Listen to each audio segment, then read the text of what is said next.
Welcome to Sky Notes. In this episode, we talk about the astrology of the last week of July 2026. There's a lot of momentum building. The lunar nodes shift into a brand new chapter, Jupiter dances through the heart of the sun, and a dramatic full moon reminds us that change isn't always quiet. It's an exciting week, so join us as we check our Sky Notes. Hi, everybody. Hi, Tracy. How are you doing this week? I'm good, Lillian. How are you? Good. We're here to talk about the last week of July. You ready to talk about that, Tracy? I am. And it's a bit of a short week because, it's like only the 26th to the 1st. So, That's right. But it is not dull. No, there's something happening at every moment. What were we talking about first off? The nodes change signs. Yes, that's always a thing. So they have been in Virgo and Pisces. That's right. And they're going to be in Leo and Aquarius. That's right. And it's North Node in Aquarius and South Node in Leo. Yes? North Node in Aquarius. Right. Now, one of the things that's interesting that I've heard quite a bit in the online discussion of the nodes changing signs, there's a lot of people talking about that Leo, the release in the South Node of Leo energy. Oh, interesting. Yeah, because in traditional or Hellenistic or Vedic or anything like that, there's like this exit of energy out the South Node. Right, the draining. Yeah, exactly. And it's funny you say draining. I always imagine it in my mind as sort of explosive energy diarrhea out of the South Node. Sure. Yeah. And I think especially when we get like the beginnings and the endings, right? When there's like that sudden shift. Mm-hmm.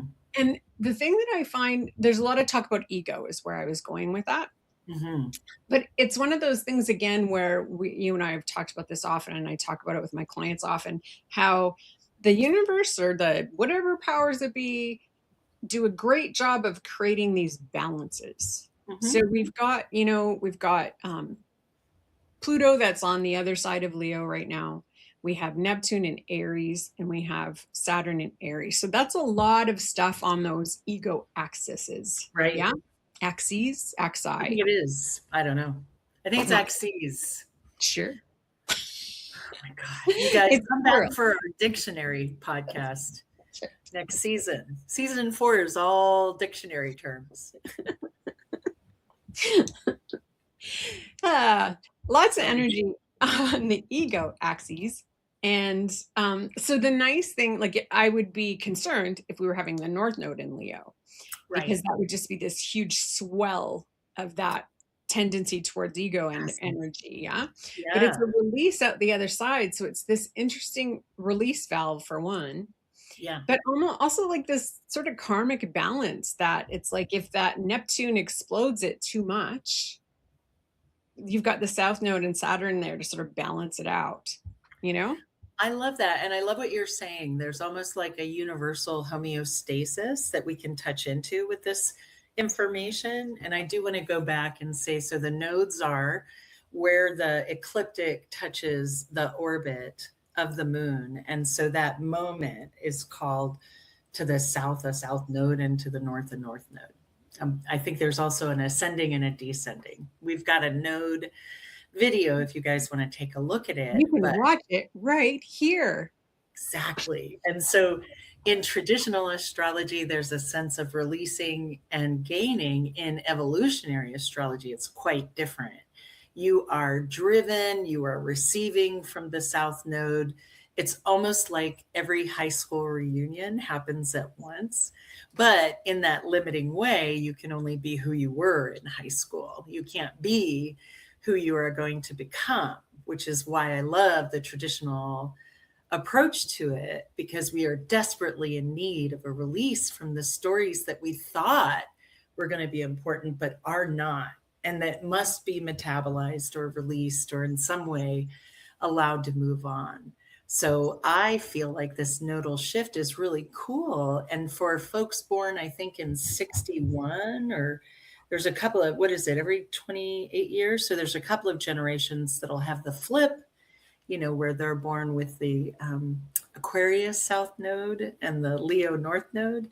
And so they will absolutely be getting a chance to see I was trying to describe it to a client as you will see what you used to love, but the only way you may be able to tell you don't need it anymore is you don't care, or it hurts your feelings, or it has absolutely been sort of rubbished by recent events. And so that means there's an entirely new story. And as long as you don't get impatient with not knowing, you can look for the seeds and start growing that new development that can be extraordinary. Love that. I love that you brought up that whole nodal return idea, and anybody who's got the North Node, South Node in Leo and Aquarius will be going through that now. And I'll be curious to, over this next couple of years, having them in those signs, talk to clients who have that, Yeah. to see how that's playing out with the outer planets in air and fire. Because it seems like that's heavy release energy and maybe feel a little overwhelming. So interesting, because I feel really tender around that and around folks who have that axis or axis, because the what you're referring to, if I can expand on it and you let me know what you think about it, going from an ego to like a collective is not a journey we typically handle well. And we certainly aren't in the Western world handling it at all. We're pushing the fire. We're saying we can live as fire. We're saying we never have to move to the collective. We're saying the collective's like a waste of time or a trick or something like that, or something to be scammed. And so when folks are confronted with stories that don't mean anything to them anymore, this nodal shift can be profoundly helpful. Yeah, absolutely, for sure. And with the other side being the North Node being that whole, uncontrolled expansion idea with the Hellenistic, it'll be interesting to see what gets produced creatively in this Right. time, with Neptune being in fire as well. There's a lot of potential for some incredible creativity and, imagination. It's so interesting because, again, another client was talking about being creative, but had found this space where they felt like they were only going to be in it for a while and they were going to let it go, and they were perfectly happy with that. And I was so shocked, because I feel like that might be one of the ways it turns out looking, is that you're driven to create, but it's kind of just for this period. And I love that, because it is critically important to invite in. I like to think of it as potential, right? You're creating a container of potential that your plan and your linear work also exists within. And so that potential can have things that appear irrelevant, but because you're conjuring them or acknowledging that they're in your field, they are particular to you, and you begin to kind of see how that navigation shifts with a little new creativity or different habit, or like we said a couple of weeks ago, change your watch from one wrist to another, start wearing earrings again, just change your habits a little to see how you can jiggle through this time in a way that gets you to your path. Right. Well, and the other part of the cosmic timing, you had said something about something that used to make you happy, and it made me think of this Cancer time that we've gone through with the Mercury and the retrograde and everything.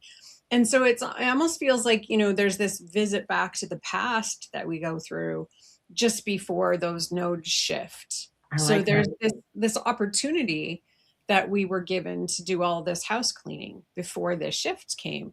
So if that didn't happen, if the cleaning didn't happen, the shift might be a bit messy at first, right? We seem to see that, when the cleanup before the shift doesn't happen, then the shift is chaotic or potentially quite chaotic. And so that's likely where people are going to be at this week, is figuring out what they didn't clean out that might need to get done quickly, before we move forward. And we're also, as the nodes shift signs, we tend to get a preview of what the eclipses are going to be like. Right. That is the beauty of the nodes is if you go back and you look over other times when they're, well, I mean, that's all the planets. What the hell am I talking about? But you go back and you look and see what was happening when the nodes were in these signs, 28 years ago. What were we doing? What are we revisiting? That's going to be part of the story. I think you're right, though, in a way, because it has a similar orbit to Saturn, that we're looking at things from this kind of really beautiful perspective of the Saturn return, right? But it's nodal. And so it's telling you about, more or less 30 years of what you've done. And so to me, that chunk of a story tells a very different tale than 7 years, 5 years, the things that planets will tell you because they're moving so much faster. Yes. Yeah. Good point for sure. And it's interesting to me. I'm always fascinated by the similarities, with the timing of the nodes in Saturn, but also in older forms of astrology, that connection to karma. They both have that connection to karma. Mhm. And so there is this a different collective feeling with the nodes and Saturn than there is with any of the faster planets. Absolutely. Absolutely. Yeah, Yeah. absolutely. Well, and the other thing that I forgot to mention, with glad that the South Node is the one in Leo, is we're also going to have Jupiter in Leo, or we have Jupiter in Leo. Whew, isn't that fun? So it's like, again, that homeostasis that you brought up, as we've got an escape valve while Jupiter's blowing everything up. So it really feels like anything, while we've had Neptune and Aries so far, that anybody has built out of a negative place of ego, you'll know, right? Even if you weren't quite aware whether that was where it was coming from. The South Node in Leo. Isn't that funny that the universe will, via Neptune erode it? You're looking at it and it's almost as if it's sort of a sand sculpture, just leaving. And the key is not to struggle with that, there's always something new coming in when something leaves. And so to look for the new, I mean, we're all going to have egos. I've yet to meet someone without an ego who can function. Yeah. Well, ego's a funny thing. And I don't know that anybody has a really perfect definition of it, but I always talk about it when it's feeding a part of your personality that's not authentic. Ooh, I like that. So that's probably the most succinct way that I can put it. Ooh, right? I like that. I like that a lot. Like, it maps to my ideas of precision that I've gotten from teachers, where, you're never going to drive the right amount of kilometers according to a sign. You're going to go a little bit up, a little bit down, a little bit up, a little bit down. And so it's not required that rigid precision.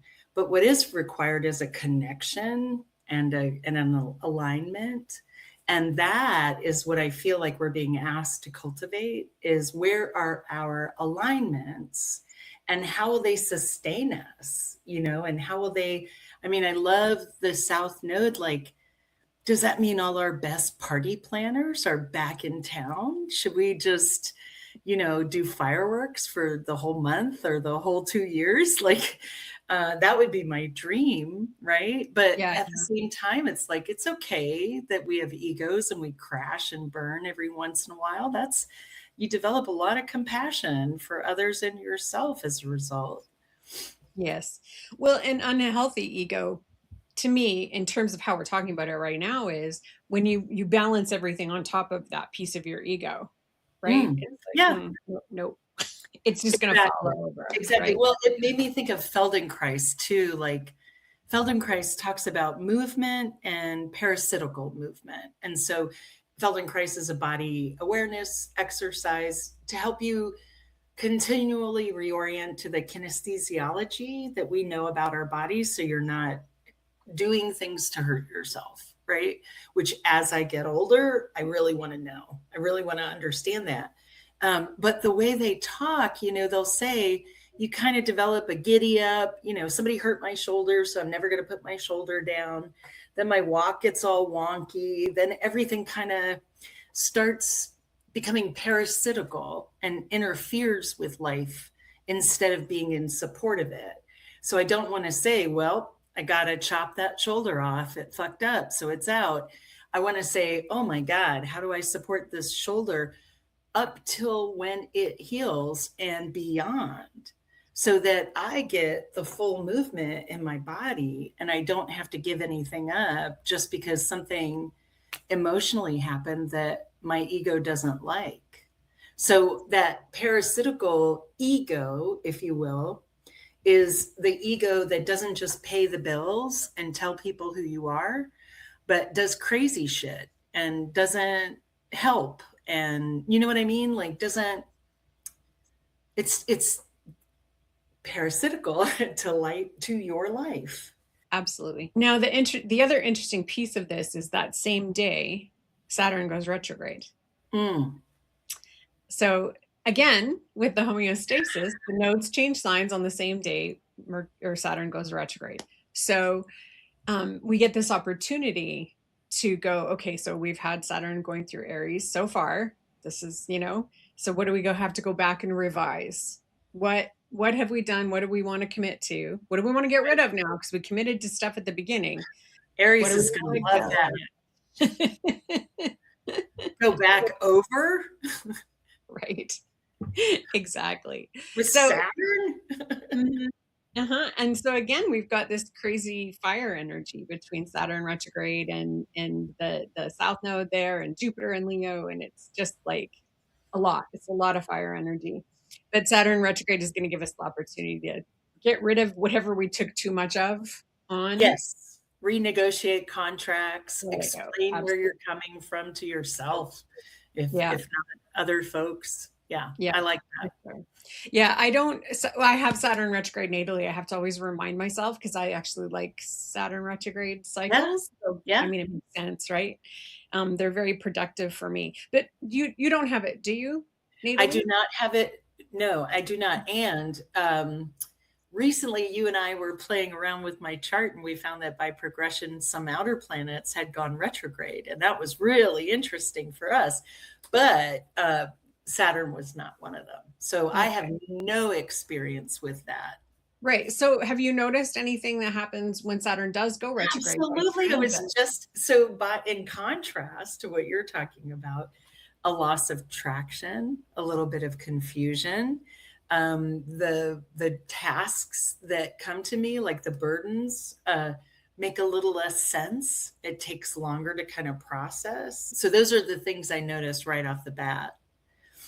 Nice. That's great. Well, and it's interesting again with this idea of like this balance. So we're going through this entire amount of change with the outer planets that we've been going through now for a couple of years. Yeah.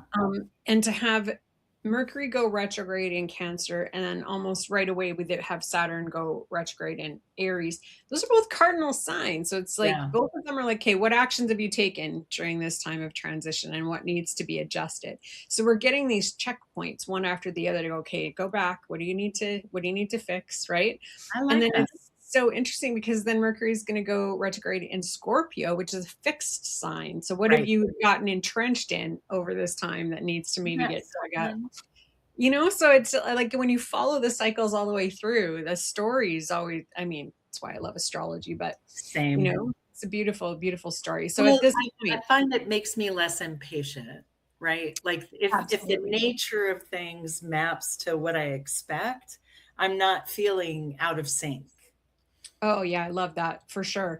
And, as somebody who is, also extremely impatient, knowing sort of how to plan it or what to expect is like, it takes the crazy making down so much, like even just the last Mercury retrograde, the shadows were nuts. Like, I can say that so far. Right. But so knowing it's going to end. Yes. Right. Whenever we're having these things, right. Even if it's transits to your own chart, there's it's finite, right? It's one of the most satisfying parts of astrology is when the tide is going to turn and when things will change significantly, Yeah. Yeah. Absolutely. Absolutely. And in progressions too, because knowing that those things that are happening underneath are, they're going to shift and change it can save my sanity almost every time. So Yeah. huge. So yeah, it's retrograde July 26th to December 9th. Mhm. Um, I think we can move on to the next. We've got the 27th, the sun making those pretty aspects to the outer planets and creating some ease. I mean, I liked what you said about these checkpoints because it's also interrupting the speed by which we go through stuff. And we've been talking about nostalgia all month. And so as we're letting go, it's not saying rush through it. It's saying, go ahead and take your time. You want to understand it. You want to let go of it in a good way. And so I like that on the 27th. And then on the 28th, we've got the moon void of course all day. I wanted Yeah. to touch on something that you said, something about slowing down the speed. So this is one of the things I think is so beautiful about the retrogrades Yes. this year, particularly, because you are right. We have felt like we are full speed and everybody's nervous systems are jacked up to 150%. And, Saturn in Aries isn't going to slow us down like it would in a different sign, right? It is definitely going to slow us down, but not in the same way because it's cardinal fire. So the retrogrades are our opportunity to let ourselves slow down and check Right. our work.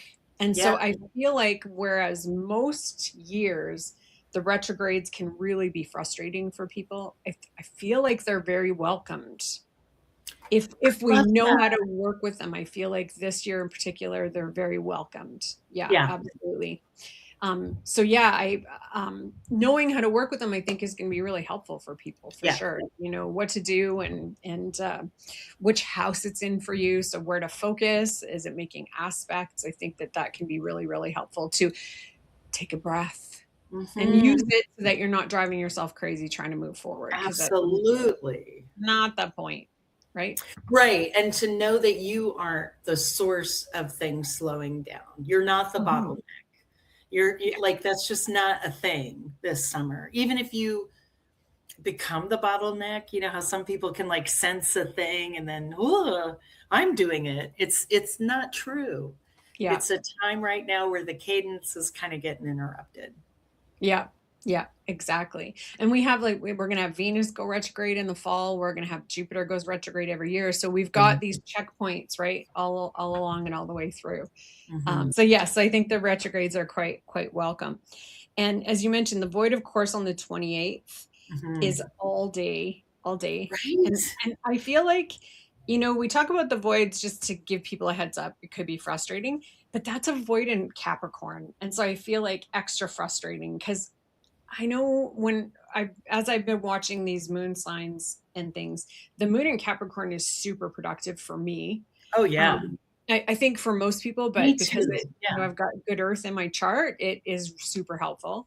Yeah. So I think that void might be really annoying for people because Sure. if the moon was in a fun sign where you'd be like, never mind, I'll just go do something that entertains me. But I feel like that void, of course, might be super annoying for people. So just It might be, but also like jigsaw puzzle, hmm, or something complex you can do with your people that's fun. It just yeah. has to have that kind of rigor, you know. Mhm. Since we're in summer here, it could be the outdoor games, you know. Well, Uh, and it could be reorganizing, anything that you work with, yeah, right? yeah. It It's could be not something. it's not going to be carefree. It may not result in any outcome that lingers, But but you it's may good want to do. cleanup. Yeah, and finicky stuff. Like, I Yeah. think it's funny to do jigsaw puzzles. It's hilarious. But yeah, definitely if there's work that needs to get redone or you want to do something work-wise that you never want to look at again, Right. that's the day to do Ooh, it. I like that. Yeah. Yeah, for sure. And then the 29th. So I mean, we've got Sun Jupiter starting on Wednesday. I really want to talk about how powerful this is because Mhm. this is the Sun in Leo in its own sign. You don't get, and Jupiter and the Sun are very good friends. Oh, So yeah. this is a big deal. This is a very this, I can't see this being dull in the Right. news. Right. Do you know what I'm saying? Like Flashy. Yeah. Flashy. something, We'll you know, see it. it to Yeah. me, it's like this flash of light Yes. and it's in a fixed sign. So whatever that flash is not going to disappear. It's going to have some Nice. longevity, right? It's going to have legs. And so that is, to me, I didn't even check to see, oh gosh, we have a full moon that same day. Well, Holy that's what Lord. I thought you were building up to, right? Like first we avoided course, right? Then we got the Cazimi, and then dun dun dun dun. Here's your harvest. Yes. Now, if you live in a different time zone that's not North and South America, it's great because it's going to happen during a time of day where you generally operate, you know, if you work a Yeah. regular daytime job. For those of us, we're going to have to work through the middle of the night to optimize um, that energy. It's not so bad for you. That's 10:30 in the morning, 10:35 in the morning for the full moon, and 8:15 in the morning for the Cazimi. So, I mean, before and after, right? I love it. So it's not too bad. But here, that's 6:15 in the morning and That's kind of a before. lot. That's kind of a And lot. But don't you yeah, find, I mean, I found this with the solstice even. It's not the same. I want to be careful how I describe it because it's different for everyone. My experience was there was so much ease that came after the solstice, like immediately after, that I felt this kind of buoyancy, that sometimes comes with a full moon where things start to be easy. And then what I notice is it drops off, right? It's mm, as if we get the gift in its fullness initially, but then we have to work our way back to it. And mm, so in this way, there's like this reconnecting and figuring out how you would do it, yourself kind of thing. right, right, yeah. So I have that sense with this, Hmm. full Well, and moon. what you're describing that applying, separating, waxing, waning energy, Exactly. right? Yeah. Exactly. And I guess why I said it's too bad it's early is because if you're trying to like put something out that you want to grow, What you an need to be in opportune that time. waxing time, right? Right. Because You're once it right. starts waning, it does not have that same pow. Except for disseminating what?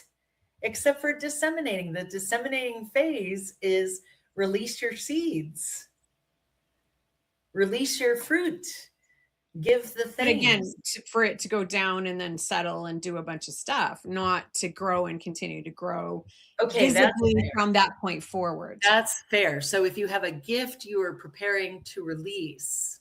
Yes, like you have a Yeah. course, you have a book, you have a thing, you have a whatever that you Okay. want to show the We're world that we're in needs to be agreement. waxing We phase. are absolutely in agreement. But if you Yeah, wanted that energy for yourself, right? right. You'd want it to be waxing. Waning, you mean? Well, I mean waxing, but again, Oh, we're in that disagreement one more time. So if it's waxing, you get to keep it, right? It's about you and it builds up.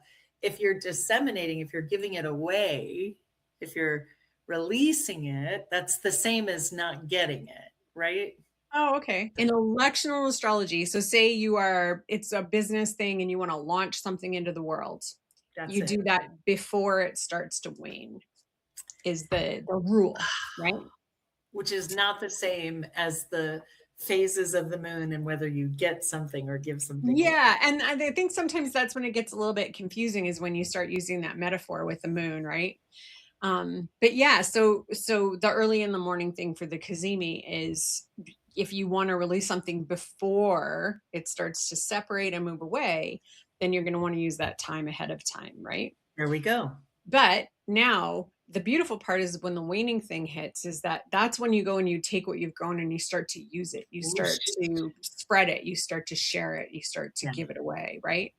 Yeah. And that's a beautiful, I mean, from a remediation point of view, to do your Jupiter remediation, Oh, very, yeah. while it's still Cazimi and it's still full, beautiful That ways will be a special day. I to love do it. some amazing work. You know, it's a full moon in Aquarius. What a great time to do some Jupiter remediation for sure. Yeah. Yeah, So the releasing into the world would happen before, and the sharing of gifts would happen after. exactly. There And we like go. the months, we conclude with like kind of a launch into the next month.